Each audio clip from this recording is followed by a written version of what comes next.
ఒక్కసారి కొమ్మూరి గోల్డ్ కి కాల్ చేయండి. తాకట్లో ఉన్న మీ బంగారాన్ని విడిపించి మార్కెట్ ప్రైస్ కి వాళ్ళు కొనుక్కుని మిగతా డబ్బులు మీకు ఇచ్చేస్తారు. జగన్ గుర్తుపెట్టుకో, అర్ధపాతాళానికి తొక్కకపోతే నా పేరు పవన్ కళ్యాణే కాదు, మా పార్టీ జనసేనే కాదు. సరిగ్గా 12 ఏళ్ల క్రితం ఇదే రోజు హైదరాబాద్లోని మాదాపూర్ హైటెక్స్ గ్రౌండ్స్లో ఒక ప్రపంచానికి సాక్ష్యంగా నిలిచింది.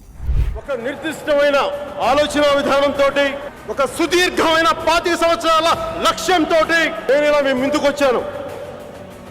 పార్టీ పెట్టాను, దాని పేరు జనసేన. ఒక వ్యక్తి, ఒక ఆశయం, లక్షలాది మంది గుండె చప్పుడు. నేను ప్రశ్నించడానికే వచ్చానంటూ వెండితెర వేల్పు రాజకీయ క్షేత్రంలోకి అడుగుపెట్టిన అద్భుత క్షణం అది.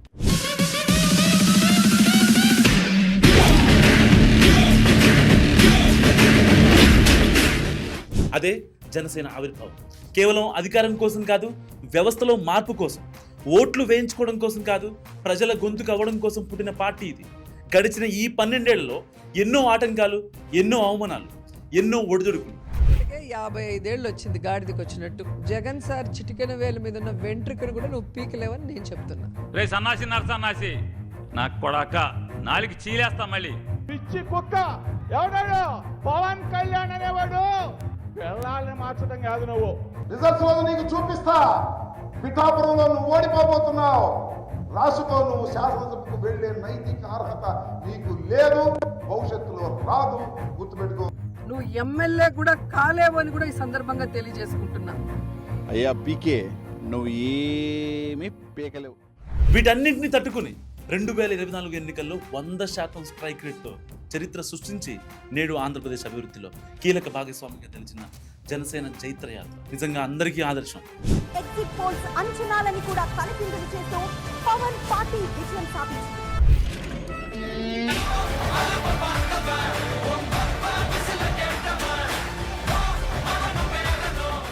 అతడు రావడం ఒక ప్రపంచం, అతను నడవడం ఒక చరిత్ర, అతను మాట్లాడితే అది కోట్ల మంది గుండెల్లో మంటలు రేపే నిప్పు కణిక. పవన్ కళ్యాణ్ అనే పేరు కేవలం ఒక మనిషిది కాదు, ఇది ఒక వ్యవస్థ మీద ఎగిసిన తిరుగుబాటు. సరిగ్గా 12 ఏళ్ల క్రితం జనసేన అనే జెండా రెపరెపలాడినప్పుడు చాలామంది అన్నారు గ్లామర్ ఉంది కానీ పవర్ ఉండదని. కానీ ఈరోజు అదే గ్లాసు గుర్తు ఆంధ్రప్రదేశ్ గడ్డపై అఖండ విజయం సాధించి శాసనసభలో గర్జిస్తోంది. ఇది కదా మాస్, ఇది కదా క్లాస్. ఓటమి వస్తే పారిపోతాడన్నారు, పార్ట్ టైం పొలిటీషియన్ అన్నాడు. 2 చోట్ల ఓడిపోతే వెక్కిరించారు, కానీ గెలిచినప్పుడు గర్వపడటం కాదు, ఓడిపోయినప్పుడు నిలబడటమే అసలైన వీరత్వాన్ని నిరూపించిన మొండిఘటం పవన్ కళ్యాణ్. పడి లేచిన కెరటం ఎంత వేగంగా దూసుకొస్తుందో 2024లో ఈ జనసేన చూపించిన స్ట్రైక్ రేట్ చూసి దేశం మొత్తం షాక్ అయింది. నేడు కూటమి ప్రభుత్వంలో భాగస్వామిగా ఉంటూ డిప్యూటీ సీఎంగా పవన్ కళ్యాణ్ గారు గ్రామీణాభివృద్ధికి ప్రాధాన్యత ఇస్తున్నారు. అధికారం వచ్చినా అణుకువతో బాధ్యతతో పనిచేస్తున్నారు. గడిచిన 12 ఏళ్లలో జనసేన ప్రయాణం ఒక పోరాటం. ఇది ఆరంభం మాత్రమే, లక్ష్యం ఇంకా చాలా పెద్దది. జనసేన సైనికులారా, వీర మహిళలారా, ఈ ఆవిర్భావ దినోత్సవం మీ అందరి విజయం.